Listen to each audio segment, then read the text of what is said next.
శరీందేవి వంటలకి స్వాగతం. ఇవాళ గోరింటాకు చేస్తున్నాను, చేతికి పెట్టుకునేది. ఇట్లా కడుక్కొని గోరింటాకు అంతా శుభ్రంగా కాడలవి లేకుండా శుభ్రంగా నీట్గా చేసుకుని ఇలా వేసుకుని గ్రైండ్ చేసుకోవాలి. ఈ మాత్రం చింతపండు వేసుకుని గ్రైండ్ చేసుకుంటే ఎర్రగా పండుతుంది.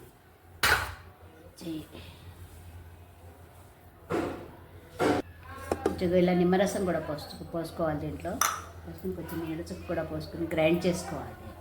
కొంచెం నీళ్ళు పోసి గ్రైండ్ చేసుకోవాలి.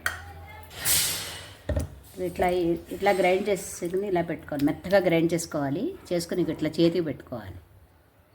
ఇట్లా పెట్టుకుని ఒక 2-3 గంటలు ఉంటే ఎర్రగా అయిపోతుంది అన్నమాట. చెయ్యాలి, తీసేయాలి.